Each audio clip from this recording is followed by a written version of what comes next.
Sere gancet, celek.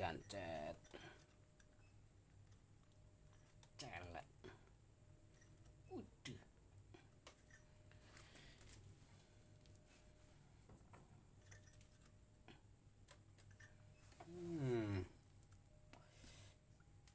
Kentekan oli.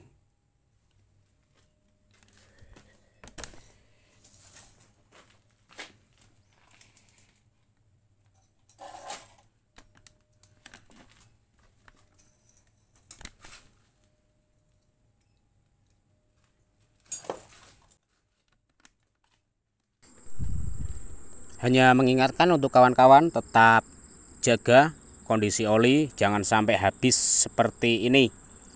Ini saya kasih oli sedikit, kemudian saya engkol, tidak bisa ditolong. Ini harus bongkar mesin total, karena olinya benar-benar kering. Pastinya bagian seher dan pen sehernya itu, pen pistonnya, stang pistonnya itu pasti ngancing kalau sudah seperti ini. Ini untuk Vario Karbu 110. Ini besok saya lakukan tahap pembongkaran langsung, kemudian saya tunjukkan bagian-bagian yang trouble. Mohon maaf tidak semuanya saya rekam untuk videonya, karena untuk durasinya biar tidak terlalu panjang ya, biar tidak terlalu panjang. Intinya saja untuk bagian-bagian apa saja yang rusak ketika kekurangan oli, seperti itu. Nah, ini untuk sehernya itu di bagian pen pistonnya atau di bagian pen stang pistonnya itu mengalami gancet, kurang lebih seperti ini. Kalau gancet itu tidak bisa gerak naik turun ya, jadi hanya ngaceng seperti ini. Kemudian sehernya baret. Ini efek dari benar-benar tidak ada oli. Kemudian untuk bagian buring, nah bagian buring ini harus dilakukan kolter, karena kalau hanya sekedar diakali tidak bisa. Kolter, ganti seher, kemudian ganti stang seher. Alangkah baiknya itu ganti stang seher, karena bagian bearingnya sudah lacat seperti ini.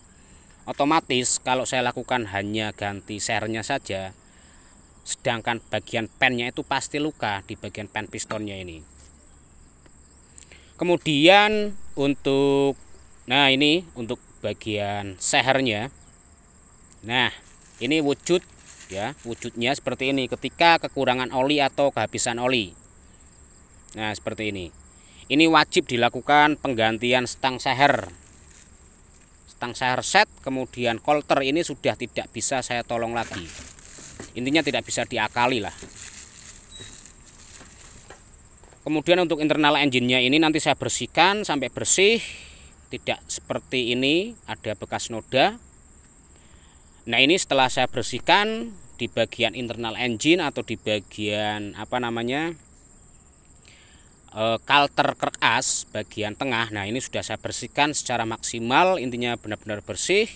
Nanti untuk bagian eksternalnya bisa menusul. Intinya saya fokus dulu di bagian internal mesin, saya bersihkan supaya sirkulasi oli lancar.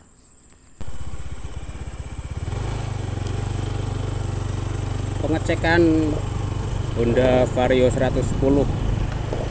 Ini test drive Honda Vario 110 yang beberapa hari yang lalu turun mesin ya. Dilakukan penggantian seker, kemudian apa namanya stang seker, lakar bandul. Intinya sempat kehabisan oli dan gancet. Ini sudah saya lakukan interior dulu untuk mengetahui apakah ada kebocoran oli di bagian sektor mesin. Intinya apakah olinya itu rembes, kemudian apakah radiatornya itu berjalan dengan normal, semestinya sirkulasi radiator ya.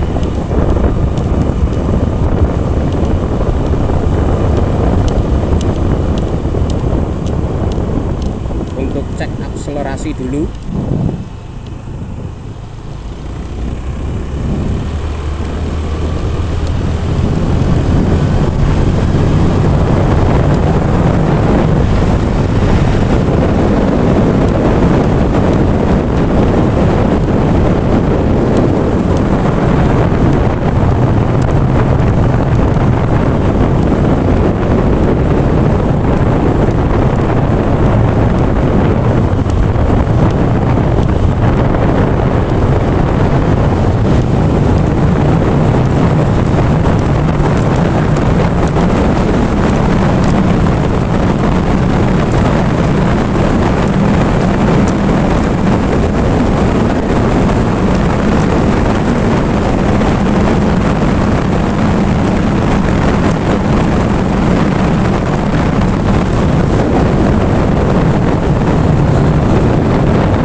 intinya kalau dirasa Honda Vario ini, kalau saya rasa kok masih trouble, kemudian ada kebocoran oli, kemudian sirkulasi radiator tidak normal, otomatis saya belum berani untuk memberikan kepada konsumen ya.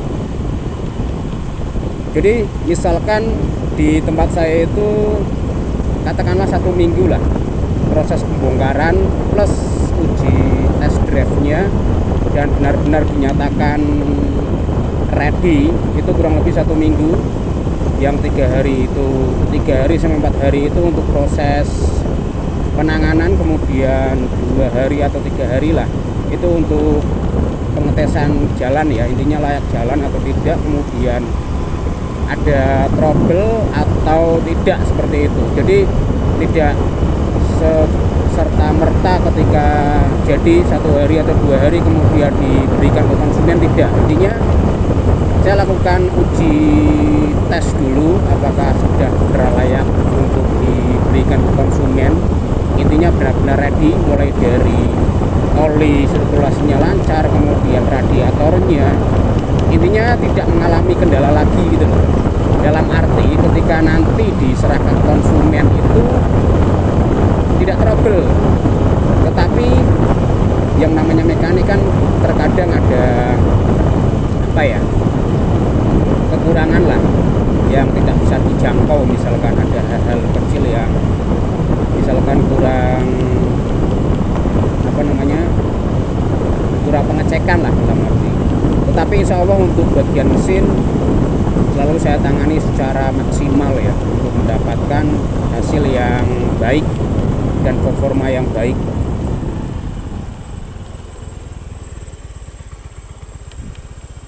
Ini saya cek dulu untuk sirkulasi olinya apakah mengalami kebocoran atau tidak ya.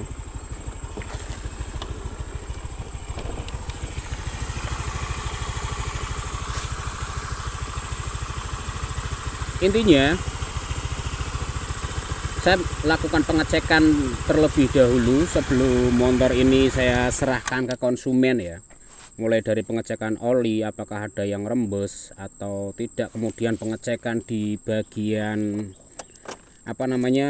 sistem radiatornya apakah normal, karena ini tadi sudah buat jalan untuk airnya masih utuh, berarti radiator bisa saya nyatakan ini bagus. Ini juga berjalan atau berfungsi dengan normal atau semestinya. Untuk termostatnya ini hangat atau panas, berarti untuk sirkulasi radiator saya nyatakan oke. Kemudian oli tidak mengalami rembes atau netes ya, ini saya biarkan dulu. Ini untuk mesin saya nyatakan 100% selesai lah, 100% selesai, tidak ada rembesan oli atau tetesan oli. Intinya ya tetap saya lakukan pengecekan. Ini untuk pengerjaan kurang lebih berapa hari ya, dari kemarin itu 4 hari lah, termasuk cepat karena spare partnya juga ready. Untuk pengerjaan kurang lebih makan waktu 2 hari lah. Untuk tes engine cukup 2 hari, mulai dari pagi, siang sampai sore. Kemudian nunggu mesin dingin apakah ada kendala. Ketika mesin dingin ini tidak ada kendala. Intinya ya saya lakukan yang terbaik untuk konsumen. Kemudian untuk biaya semua mulai full penanganan, mulai turun mesin sampai servis karbu, servis CVT, kaki-kaki dan lain sebagainya, lampu itu saya borong semua ya. Dalam arti untuk biaya turun mesinnya sendiri itu mulai penggantian stang seker, laker keras atau laker bandul kanan kiri, kemudian penggantian piston, coulter, seal clamp, kemudian screw clamp, kemudian ada beberapa bagian misalkan kayak boss clamp ada yang oblak, itu saya ganti. Untuk biaya kurang lebih 1 juta lah, itu sudah plus sama jasanya. 1 juta sudah plus jasa. Saya ambil jasanya itu katakanlah 300 lah, itu full penanganan ya, mulai dari belah mesin, membersihkan bagian internal mesin benar-benar seperti baru, itu 300 lah jasanya.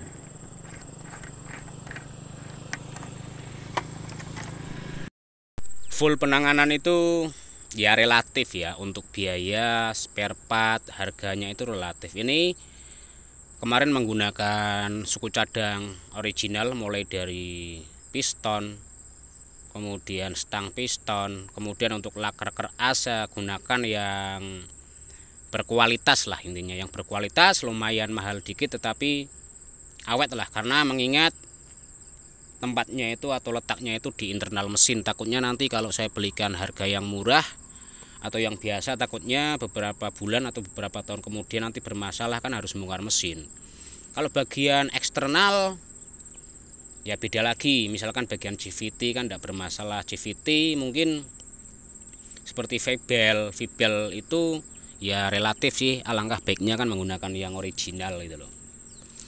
Sekali lagi tetap perhatikan ya untuk pemakaian olinya, tetap perhatikan. Misalkan motor itu sering dipacu luar kota tiap hari, itu wajib dicek untuk volume olinya. Itu alangkah baiknya itu 1 minggu dicek apakah olinya itu berkurang. Saya yakin yang namanya terjadinya suhu panas, kemudian ada penguapan, otomatis oli itu akan berkurang, walaupun sedikit tetap akan berkurang. Alangkah baiknya itu kan dicek secara rutin atau secara berkala lah. Oke, semoga bermanfaat untuk Vario ini. Honda Vario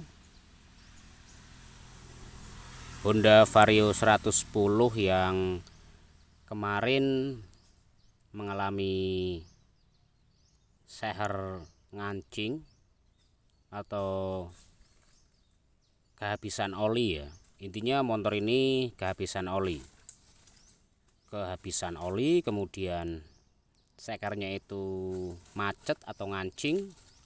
Ini sudah tahap pengetesan. Mohon maaf untuk video pembongkarannya tidak begitu detail karena sudah terbiasa untuk seker macet. Intinya ini hanya sebagai histori nantinya untuk laporan kepada konsumen, untuk melihat apa saja yang rusak, dan untuk